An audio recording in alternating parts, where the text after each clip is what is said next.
And here we go with another episode of the Sloth Doctors. I am Dr. Chip. I am Dr. Bob. And today on our episode, we've got a band from New Jersey. It happens to also be my nephew, but that's not why they're on.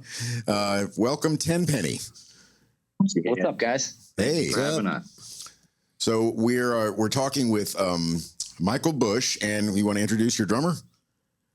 This is Andrew Auerbacher. Andrew Auerbacher. Known as Lampy Jones. Nice. Lampy Jones. Nice. Or Andrew, either one. That's his old black blues band's name, huh? What part of Jersey are you guys in? We're in like northwest New Jersey, what they would call central Jersey. If you're from Jersey, there's a central Jersey. Some people like to think there's just north and south, but we're central Jersey folks. Right. Professional cow tippers?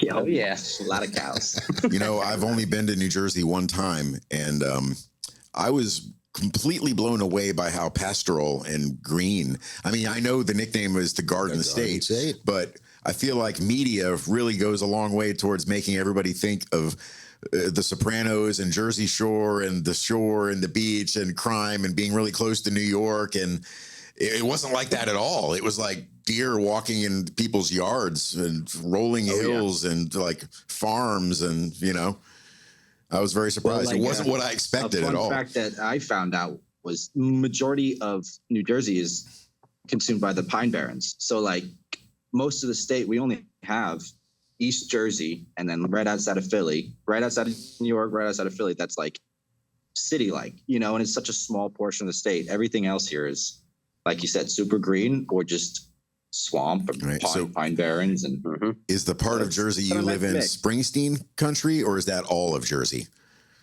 That's all of Jersey. That's all of Jersey. Our God, our Bible, Yeah. Yeah, at the risk of offending, and I really don't want to, but I was never a huge Springsteen fan. I gotta say, if they're a punk band, I'm guessing they aren't either. Up here wants to hear it. Yeah, I would imagine there you're really sick of it. Hearing Springsteen there must be like hearing Jimmy Buffett down here. Like we're really tired of it. We don't want to hear it anymore. Well, that and Bon Jovi. I'm not gonna lie. Like I love Bon Jovi. Like he's a good writer and stuff. But like, man, I'm sick of hearing it. I always say my biggest compliment for Bon Jovi is he's a hell of an actor. Yeah. Right. It's funny when people do cross over like that, like Dwight Yoakam, country and western singer. He is a hell of an actor. He was in Sling Blade. He played the abusive boyfriend. He was a hell of an actor in that movie. I was really surprised that that's who that was. I wouldn't have guessed he could be that good. Yeah, I don't know why he should be doing the Tom Petty biopic. Because he could pass as Tom Petty in a heartbeat. Put the glasses on him, he's Tom Petty. That's a good idea. So let's talk about 10Penny. How would you guys describe yourselves as a band? Oh, do you want to answer that? Yeah, I think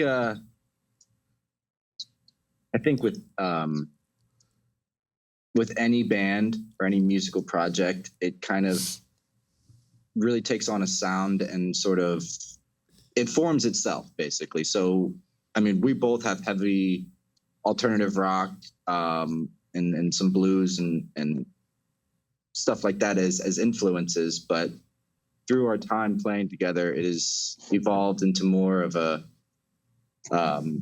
we like to go, I don't know, to fully describe it, I think we play off of the energy of what the music does for us. I mean, if you were to put it into a category, it's definitely alternative, heavier rock. But it's taken on, like Busch and I started doing this, I don't know, 4 or 5 years ago for the most part. Yeah, I think so. And it was just, playing covers and stuff like that, and eventually getting to the point where we wanted to write our own songs. And like I said, it's kind of taken on very much of its own entity in a lot of ways. And so how many guys in the band? So there's 4 guys in the band. We have kind of a rotating cast of a second guitar player. Andrew plays the drums. I play guitar and sing. And then we have another Andrew in the band. So the band is actually 2 Andrews and 2 Michaels, which gets a little confusing sometimes. Let me correct you. You have one Pat Smear in there, apparently. No. So like everybody kind of contributes. For the most part, it's Drew and I that write everything. We both write lyrics. We both write songs. Andrew can play all the different instruments. So we kind of jam and get together. We'll write songs separately, bring them to each other. We'll write them together as a band. And you guys know, I mean, if you play music, like no matter how you have a song in your head, when you bring it to the band, it kind of evolves from there. Oh yeah, definitely going to morph into. Once everybody puts their spin on it and adds their part, it kind of makes you play a little different, makes them play a little different. How do you guys do your recording? Do you do like just home studio stuff, or do you go to like a big studio or something?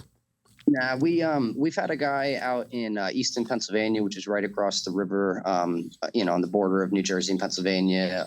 He's got a pretty killer studio set up in his garage, tons of old amps, everything Sweet. that you'd want, out of a regular studio. And he's really fair to us.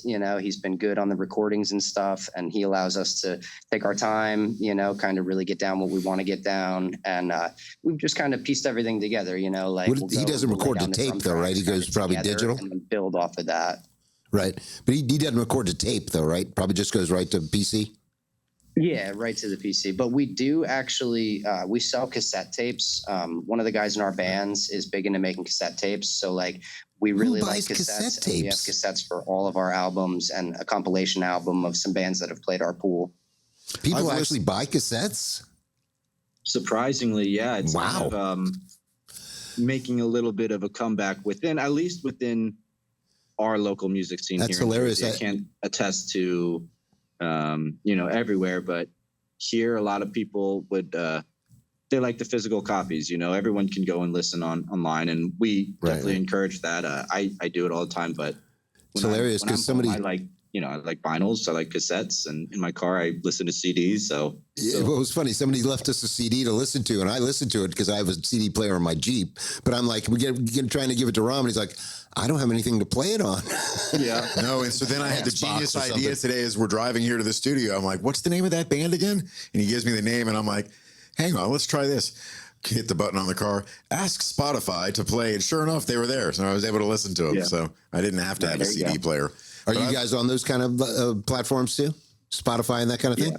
Sweet. We have SoundCloud and all that kind of Apple Music, YouTube. We also have a Bandcamp that there's some extra additional live cuts that we have on there that isn't available on our regular streaming service. That was my next question. How much material have you guys got out, like got published? So we've three EPs now, one single. and one single.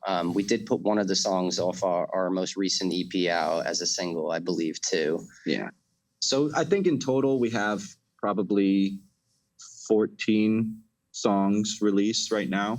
We just released our latest EP, a 3-song EP called Vendetta, which again was recorded in Easton, which as I listen back to it a little bit more at times, it's a big difference from our first EP that we put out. And it makes me a little happy because I'm like, oh, we're evolving, Oh yeah, absolutely. Yeah. There's no way you're not going to change and evolve. That's the process. Yeah. That's how it works. I've listened to a couple of the studio songs on your YouTube channel, and I really like the studio sound. You guys, I thought reminded me of like almost a Soundgarden with more of a punk flair to it would be one of the influences that seems like I hear. Yeah. I'm the non-musician in the group, so I'm mostly talking out of my ass. But of course, we'll leave links in the description where you guys can get, everybody can check you guys out. Awesome. Yeah. Do you guys ever do touring? Like, you ever coming down to Florida anytime, or? Oh God, we've talked about it. Love to. We've I think when we do eventually go, because that has been definitely talked about it in the works. We want to hit more of a northeastern Connecticut, Massachusetts, do like slowly start to do some weekend runs. Right, but that's the summer tour. Unfortunately, we all kind of like are pretty tied down with a lot of work and stuff like that. I would say if you were going to do anything in Florida, I definitely recommend do it in the wintertime. Yeah, you get the bonus. You get down here for the winter and avoiding the New Jersey winter. Exactly. You're not going to be able to work then anyway, right? You'd be snowed in. Might as well come down here and play for a couple of weeks. Right. Yeah. So speaking of work and day jobs. It'll happen. Right. We definitely, I used to live in Texas, and I know a lot of the music scene over there. So there's always opportunities for us in in certain places, and a lot of it is who make connections with, and so you kind of start with a base, and you say, okay, I've got this show booked. All right, let's plan a route to that show, and wherever you kind of end up. And well, that's my next question. Was going to ask: do you guys book all that stuff yourself, or you just use an agent?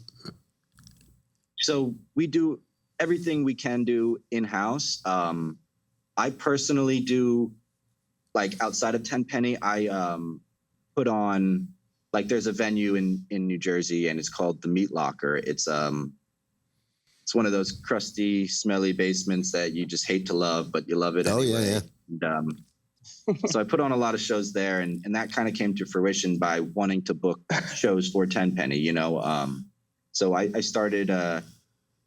If I go into a bar called the Meat Locker, I fully expect to smell like beer when I leave. Oh, yeah. You're not going to not smell like beer when you. Where'd you guys come up with the name 10Penny? Chip was asking me that earlier, and I knew the answer, but I didn't want to spoil it for him. Yeah. So a 10Penny, right, is an old term for a framing nail. And Drew and I are both kind of contractors. I do home renovations, and Drew used to work with me, and he used to do roofing and stuff like that. So it's kind of a good, short and sweet, something easy to say, rolls off your tongue. Right. That's and true. It's got that kind of dual meaning, for us, where it's like, okay, and we just Right. thought it was cool, man. It is That's all. cool because, it's like how hard is guys are as hard as a 10-penny nail. That's an old Yeah, expression. yeah. I was going to say we'll come up with something deeper for you. There's got to be something. Yeah. It is I good believe that sounding is an name. old That's expression, a though. huge- As hard as a 10-penny nail. That's true. That's true. That's one of our next T-shirt designs. Is we're going to do a big 10-penny nail and have the logo go. It's going to happen. It's in the works. That's our next Nice. next T-shirt design. But yeah, it's a good way. It's like I don't know, like the legit meaning. Yeah, we're both contractors and stuff, but it hits hard, and I think that's subconsciously a lot of the reason why it felt so right. Because we went through a couple different names. Yeah. Hydroplane, I think, was one, which ended up being our first EP's name. But it's too long. 10Penny's like Short and sweet. yeah. Yeah, it's got the right number of syllables. It rolls off the I was tongue going to say, I nicely. think they both have the same amount of syllables, but yeah, 10Penny is good. It does it. That's the guys don't realize how huge the band name is. Because if you got a bad band name, I've had people tell me like, "Oh yeah, what's the name of your band?" So and so, like, "Oh, that's a terrible name. Change your name immediately. That's terrible. Nobody's going to be able to remember that." It's got to be musical. It's got to roll off the tongue like a piece of music. 10Penny, or be a pun. I know you've had a lot of pun bands like Furious George instead of Curious George. Curious George. Yeah, Max Curious Sabbath. Jones. And Sex Cells, but spelled CELLS. Yeah, that was, I actually protested about that one. I was like, really? Do we want to really be sex cells? But sex does sell, so, Yeah, sex does sell. Hey, it does though. Yeah, it does. Those guys are still playing. Yeah. Although the guy that came up with that name isn't in the band anymore. So and it wasn't me. On your YouTube channel, like I said, I checked out some of the studio stuff. I also found some videos of you guys performing in what looks to be an empty swimming pool. What's the story on that? Is that located in a residential area? Yeah, so that's actually the backyard of my house. That's at my house. So I moved back in my house a few years ago, and there was a old in-ground swimming pool in the back, and it was covered up. It had been abandoned basically for 12 to 13 years. The pump didn't work, and Andrew and I were kind of standing out back one night looking at it, and we were kind of like, wouldn't it be cool, to play a show in there? And yeah, I mean, you've seen that before, right? That's not, yeah. Yeah, I've seen that before. Contractors, we were like, let's just, let's take everything out of it and let's build a crappy stage and invite some bands and see what happens. And you had more than just you guys. Yeah. Oh, yeah. Oh, So okay. So it was like an event with a crowd. Not just a stage video. Oh, gotcha. Like it's alive. So okay. We have one coming up July 5th. We just did one May 25th. We do every Memorial Day and every Labor Day. So you had to have guys skateboarding around in the pool while you're playing, right? So the only problem with my pool, what makes it good for concerts is that it's all rectangular. So it's not rounded in any way. It's like it was built in like the 1930s, and the first female mayor of Glen Gardner built my pool and put a ton of money into it. It's no good for skateboarding though, huh? It was the bee's knees in its time. Now we just, get a huge punk show together. We invite like 5 bands. We had almost 200 people at the last one. And, we just put out a sound system. We drop a bunch of amps in the pool and we just get freaking crazy loud. Sounds like a party. How much do you have to bribe your neighbors? I was going to say that. To tolerate a punk show in the backyard in a residential neighborhood. It's a block party, right? Yeah, you'd be surprised. So my family's lived in this house for 20 years. Right. So I grew up there. I moved out. My dad lived there for years until he passed. And then I inherited the house from him. So we've known the neighbors forever. We know all the people in town. The guys from the town garage come to the show. Nobody says anything about it. My neighbor lit off a bunch of fireworks at the end of the last one. Sweet. It's crazy. Well, yeah, as long as they're attending the event, that's a great sign. You know what I mean? If you've got them there, then that's most of the battle. You can hear us from like the next town over. Yeah. Like it's so loud that because it's like an amphitheater, you know what I mean? Like it's like a giant echo chamber. Right. Oh, that's hilarious. Do you have to wear hearing protection when you're performing down in there, or? Huh? Yeah, exactly. He does. I'm singing, so like I don't really like the ear protection. Pete Townsend is fine. You don't need hearing. It's overrated. No. Hey, look, as long as they're not blowing stuff up. Exactly. You can feel it in your chest. Yeah. Yeah, it's cool, man. It's like it's such a wild thing. We weren't really sure like if it was even gonna like work, and it has. Every show has gotten bigger, and I mean it's at the point now where like the entire town shuts down because there's no parking anywhere because so many people are showing up. Oh, that's great. That's killer. Yeah. That's killer. It's kind of hard to charge at the door though if it's an outdoor thing. People just kind of wander in. Hopping fences and coming from different directions. Them to a door, and we only ask for donations. I was going to say at their level, you're giving away the music. You're just waiting. Like we're giving away our content, hoping someday people will appreciate it and start paying us. It's the same thing. Yeah. You got to put it out there, and then hope the universe rewards you. That's the only way it really works. Exactly. Right. Yeah. It's about the music at the end of the day, and just showcase a bunch of good bands. And it's about the fans, really, is what it is. I mean, if you can, just develop and hold on to a large, steady fan base for any amount of time, that's all. I mean, that in itself is success. And I mean, so many people I want to be in stadiums. Like, no, just get a great fan base that you can do what you want to do for as long as you want to do it. If the greatness comes, great. If you get to go into a stadium, but otherwise, if you're doing what you like to do and making a little money doing it and keep it on doing it, that's success. That's it. Right. You've made it. I would imagine that obviously the ultimate goal is to be able to just do this for a living. I would think. I'm not an artist that way, but I would think. At the end of the day, it doesn't necessarily pay to be a musician nowadays. It's really hard to achieve a level where you're getting back what you're putting into it. So for us, it's like, Andrew and I love making music. I've always wanted to be a musician. And I think that at the end of the day, as long as we're putting our stuff out there and people anywhere in the world are listening to it, like I won, even just putting the show on in my backyard, like I've already won. Everything now is great gravy for me. Exactly. If we ever make money, like that's fine. That's cool. But like, I care way more about just putting the music out there and having some random dude in freaking India listening to my song. Like, it's just crazy to me to even think that I can communicate with him from that far away and we can feel something together. Like, and take it from an old guy that used to do this back before the internet. That's huge, man. I mean, back in my day, you'd be lucky to, 100 people hear some of your stuff. It'd be like, well, it's funny. Let me tell the story. I was in this one original band called Billy's Problem. Pretty good band. It was kind of like Sublime, like a kind of punk and reggae kind of mixed together. And we rehearsed a bunch of stuff, went out and played a handful of shows down here that were just god awful. Like literally nobody there. Like what's the point of even doing this? We actually had one show down in South Beach that was looking like it was going to be great. It was this place called Churchill's or something like that. Real nice theater. And it was packed full of people. And some band went on before us and cleared the room.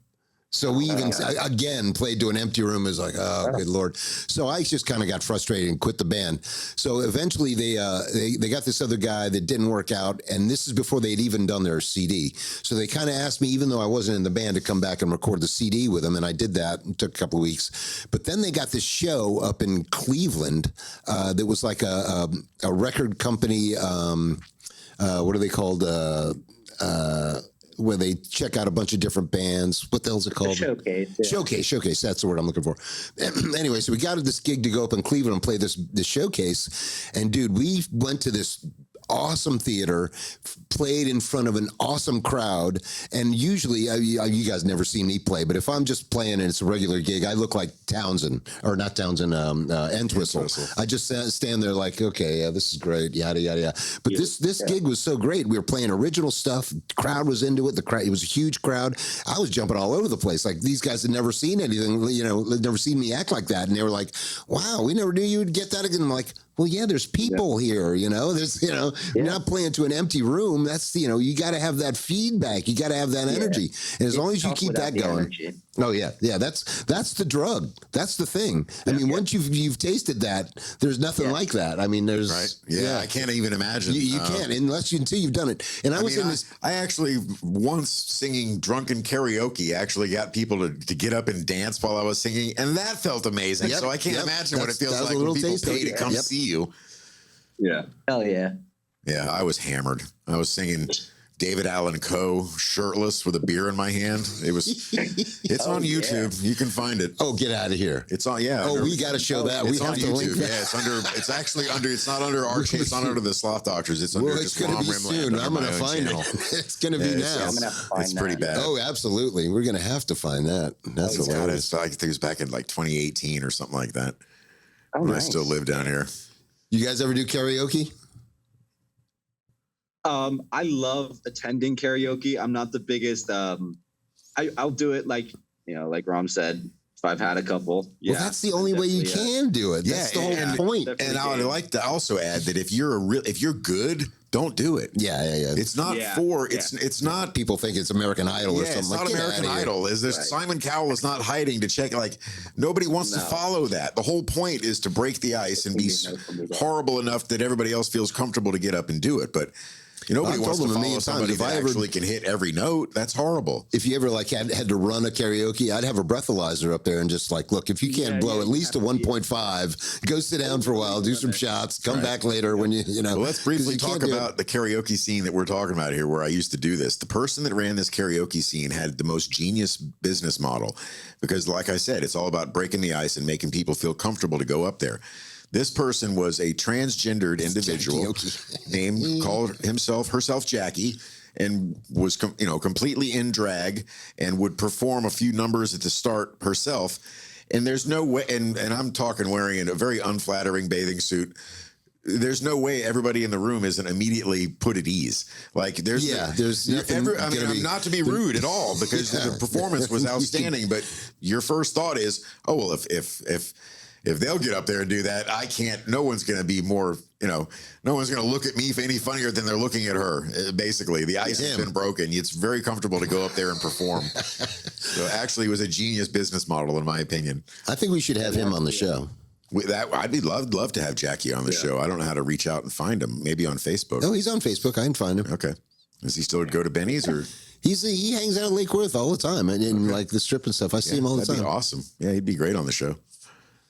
Matter of fact, he actually gets up and sings with a bunch of different bands, like a lot of the local bands. He'll get up and start singing with them, sing a couple of songs. Yeah, nice. He's hilarious. Yeah, he actually knows me as Bob too. I always use Bob on the karaoke machine. I never use my real name anywhere I go.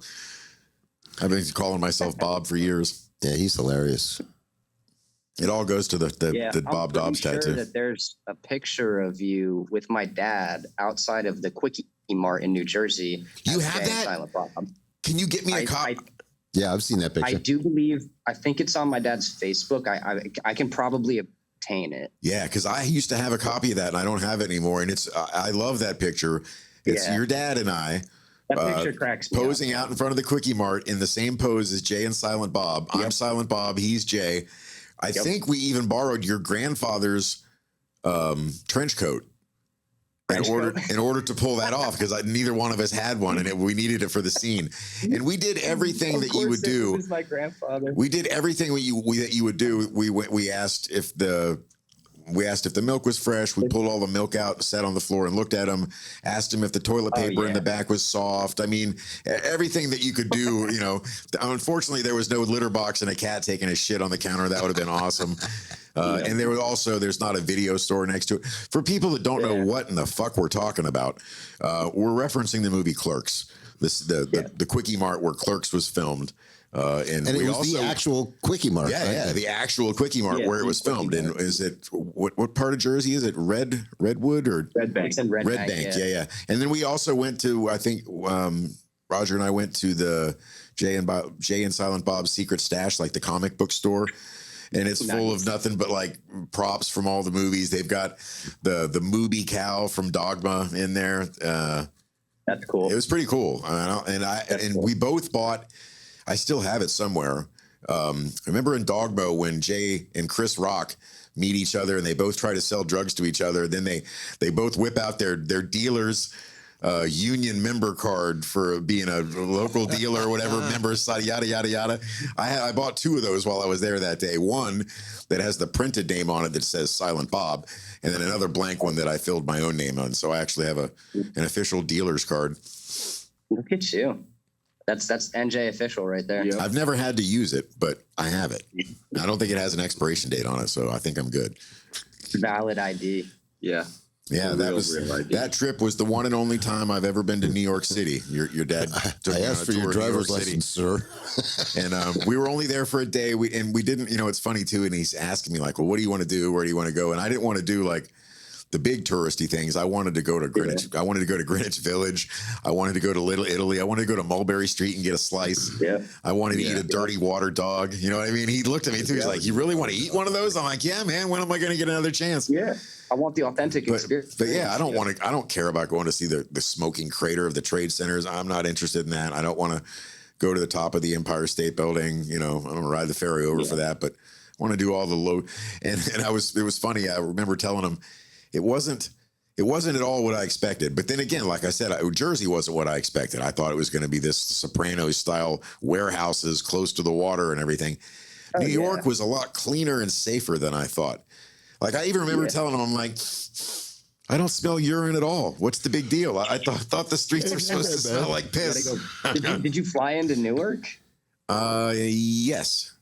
I'm surprised you didn't get a whiff. Yeah. Yeah, no, I don't. I was gonna say you got to go there in piss season to get the full. I think it was cold outside, and I remember getting out of the airport and riding into his car. When it's like 100 degrees up here, you still get that faint waft. You know what I mean? But we do live like there's a lot of money up here in the area that we live. It's all old school farm money and stuff like that. Like people have been up here; they've been here for a long, long time. It's like generations of families up here, and it's nice. It's just tough with the music scene. We tend to have to go to East Jersey a lot, go to New York City, go towards Philadelphia to kind of get to the places that we want to be. Like where we're at, like our pool show is like the only thing going on within a 40-mile radius. Right.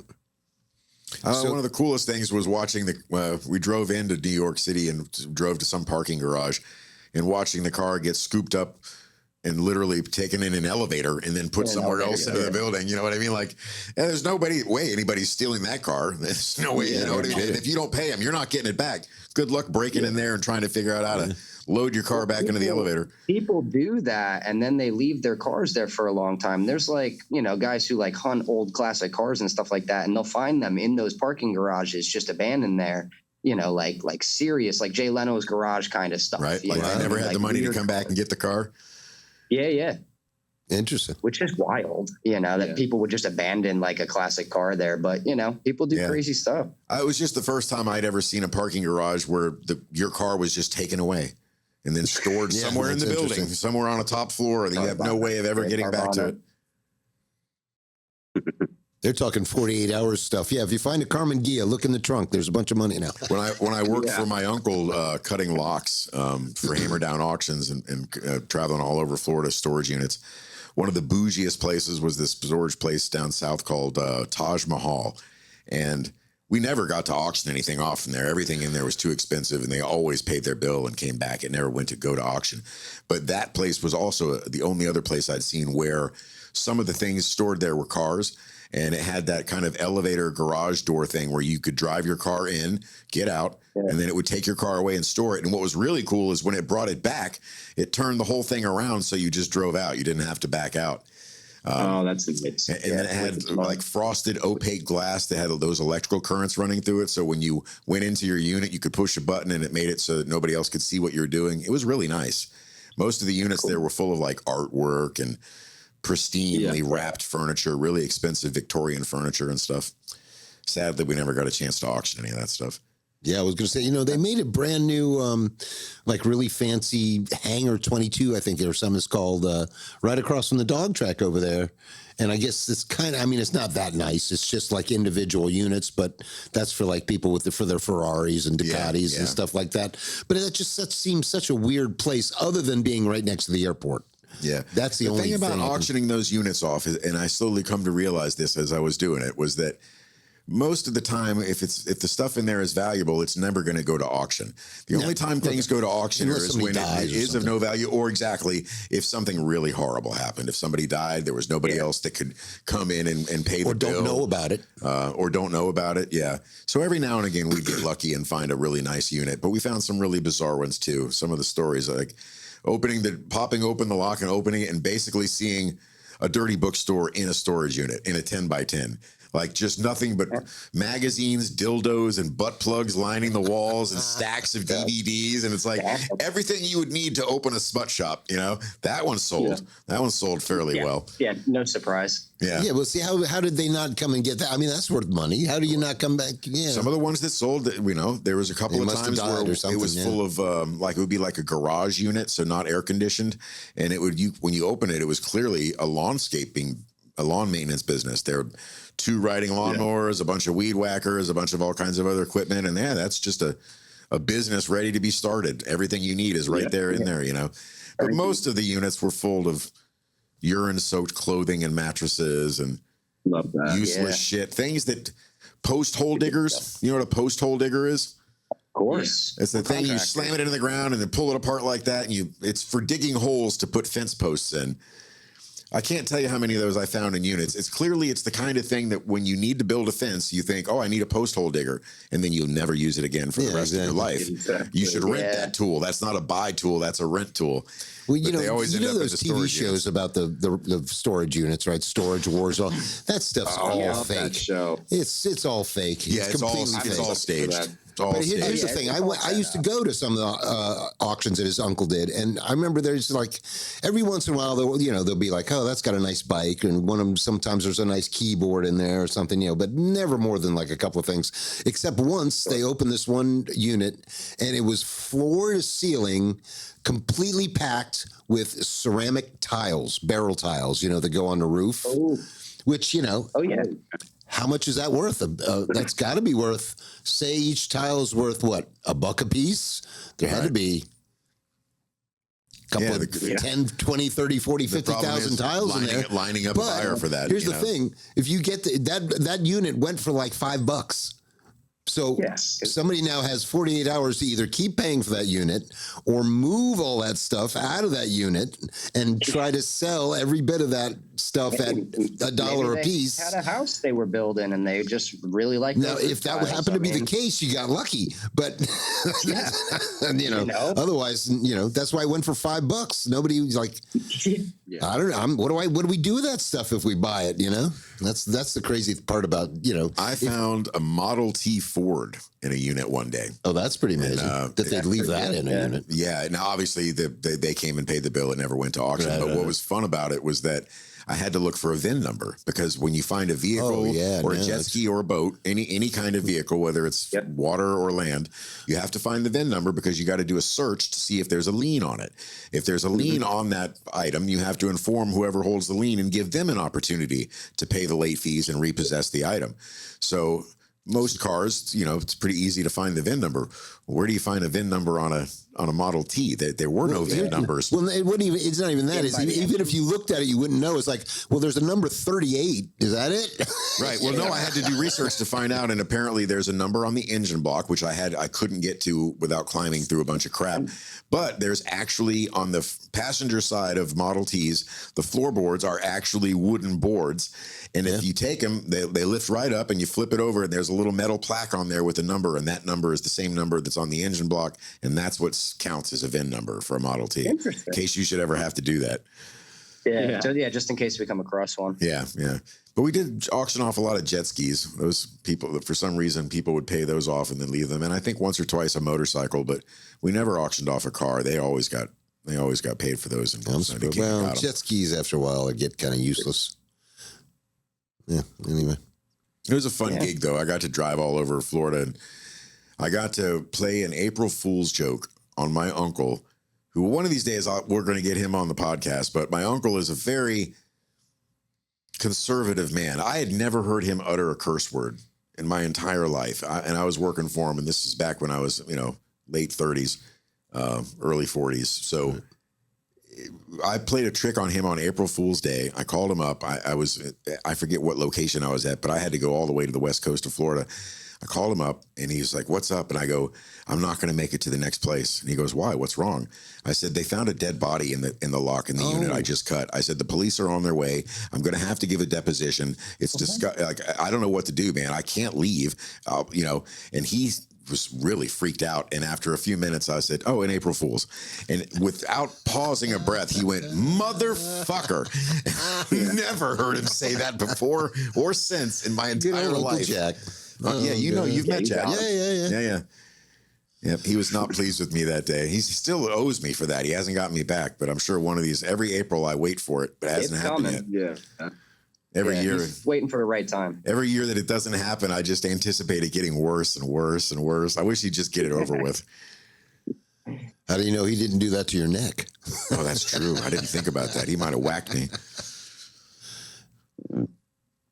Oh, is it mercilessly hot in Jersey right now too, as it is everywhere? It's been the whole week 100 degrees. So we're not. And like 2 weeks ago, it was probably like 60s.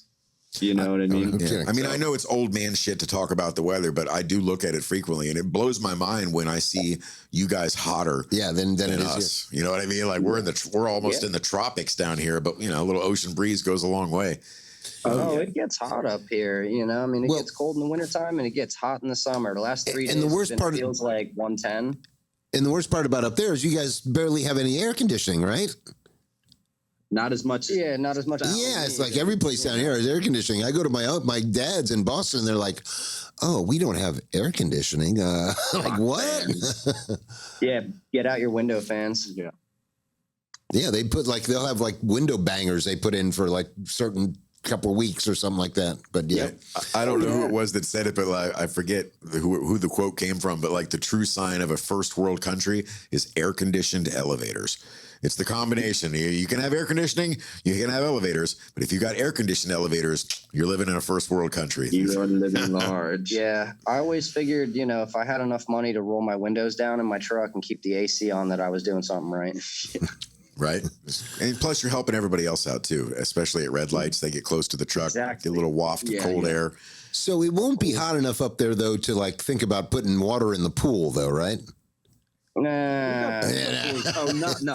Because it'll only be a week or two, and then it'll be cold again, right? Or cool, right? Go to the creek or something like that. Yeah, I'll go swim in the Delaware or something like that. I don't really mind swimming in the rivers. I'm not afraid. I'm guessing if that thing, like you said, was built in the 30s, that it's never going to hold water again. Or at least let's hope not. How do you keep it from filling up with rain? I'm sure. So just tarp it. Got to drain, I'm sure, right? Yeah, so we built basically like a deck, like you would typically build any kind of deck. So we used regular decking on top of it. And so the water will go through, it'll go under, and then we chiseled out like a 2 foot by 2 foot deep hole underneath the pool. And we drop a transfer pump in there. There's a couple pieces of the stage that you can take off and get underneath the stage. There you go. You actually thought it out. But then again, carpenters. Oh, yeah. So there you go. Oh, Makes yeah. sense. Oh yeah, it's legit, baby. I mean, it's up to code. I mean, I'm sure if my insurance company found out about it, they might be a little upset with me, but you know, whatever, you know, as long as we have it, I'm going to keep throwing shows and keep going crazy. Don't worry. They don't watch podcasts. They'll never know. Yeah. I'm not afraid. I don't think they care about your pool. As far as they're really. concerned, I'm still my dad, so screw it. Right. Yeah, the only thing insurance company cares about is you have a new roof. Everybody's got to have a new roof. Yeah, tell me about it. They made my neighbor take off his slate roof, which was like 80 years old, but nothing was wrong with it. Yeah, exactly. Yeah, there's nothing wrong with them. Yeah, there's nothing wrong with it. I mean, it's slate. It'll last for 100, 120 years. You know, you just got to maintain it, you know, but that's crazy. Whatever. Screw so are you in any position to be able to like drop your insurance? Do you own the house? No, I have unfortunately I still you got a have mortgage on the property. Yeah, so you know, but it's all right. You know, I'm just that's literally the only thing keeping me and Ron buying a house right now is it's got to be cash because we're not doing insurance down here. Is just insane. It's like $10,000 a month or some crazy stuff like that. Yeah, it's ridiculous. I mean, auto insurance is ridiculous down here too, but yeah, homeowners is off the chains. Yeah. My mom lives down there, and she was having a hard time when they bought their home. They owned it outright, but they wanted to get homeowners insurance, you know, to cover it just in case anything happened. Yeah, for the storms. They went through a year-long process of trying to get it, and they had to jump through hoops. I mean, it was stupid. Yeah, I mean, at some point, if they want $10,000 a year, how much damage can a storm really do? I mean, you know, a roof is, you know, $10,000. So, all right, blow the roof on. I'll just pay the $10,000 for the roof, and the insurance company can go kick rocks. You know, why bother with? It doesn't make any sense.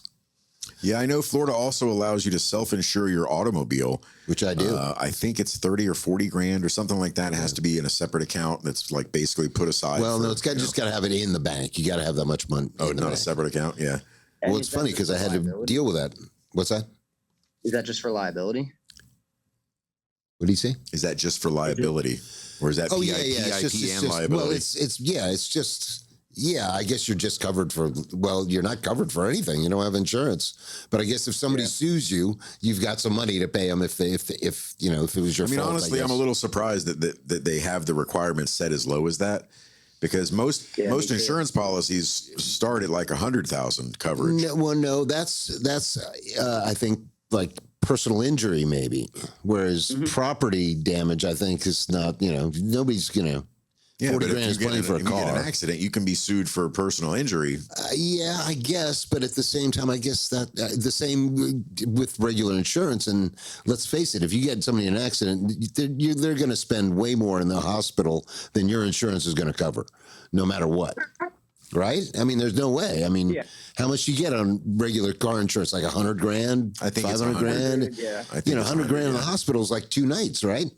Maybe a couple more than that, but so it's close enough. Yeah. I mean, it's like, what's the point? I mean, you're screwed either way. Essentially, just don't ever be at fault. Which is easier said than done. But you know, don't drive like an old man. Never be at fault. Never do anything wrong. But you know, well, I mean, if you're at fault, just don't don't kill people and put them in the hospital. In minor fender bender, sure, you can be at fault at that. But don't be crazy. In New Jersey, we actually have to pay for uninsured motorists. So like, I'm getting charged more on my auto policy for people that don't have insurance. Right. That's an optional thing down here. You don't have to have how does that work, though? Because does it not require it in Jersey to have insurance? You know, like, I don't. That's what I want to know. Like, I want to know why my insurance company is charging. All right. Well, wait. Do you owe money on your car?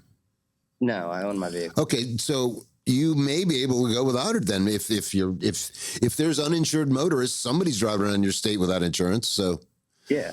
So I don't know. Maybe you could go without it. Yeah, I don't know. Maybe, but New Jersey's pretty stickler about things. Sure, I know your dad used to bitch to me constantly about property taxes in Jersey. That's just, I think it's the highest in the United States. Actually, right now, apparently, like Illinois or something like that is having a real problem with property taxes. So yeah, they're probably not anymore, but I know it's up there though. Yeah, it's high. Oh yeah.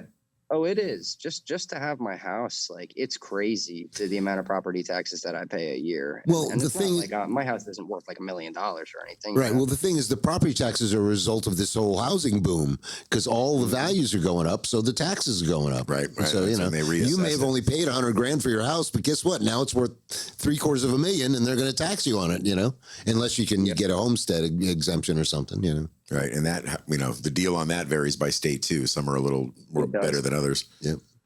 That even varies down to like the township too. Like, I know certain townships in New Jersey, to have like a homestead or to have like a farm assessed property, you have to meet certain requirements, township to township, you know. Right. Like, depending on how much land you have, what kind of animals you have, stuff like that. Florida is very simple. For you to homestead it, you just have to live there. That just has to be your primary residence. And You got to fill out a paper. Yeah, but you don't have to jump through very many hoops. It's pretty easy to do. But you have to be, live more than half the year there. That's all. It has to be your primary. Well, I think we're running out of time. And to wrap this up, I think that's a perfect topic for you guys to go out and write a protest song about property taxes. Right? You could be the punk version of Anthony Oliver, or is it Oliver Anthony? I always can't remember which is his first name. Yeah, when you got two first names like that, it gets confusing. It gets hard to remember. But I'll tell you what, that guy's got a lesson. And the reason he is so successful is the authenticity. And don't ever lose that, man. Don't go out there and just like, we're going through the motions. You got to be authentic, man. That's the thing that sells. Yeah. And that's going to be the next Kurt Cobain. And when you think about it, Kurt Cobain took everything that was plastic and fake and just came out and was authentic, and that was his success. And I mean, people have always liked authenticity, but as AI rises and rears its ugly head more and more, people are really going to crave things that were actually made by human beings, and they're going to be able to spot the difference. Oh yeah, it's easy. It's easy to spot. It's easy to spot the difference now. It's going to get more difficult as time goes on, but people will always want to pay more for something done by a human being. I feel that strongly.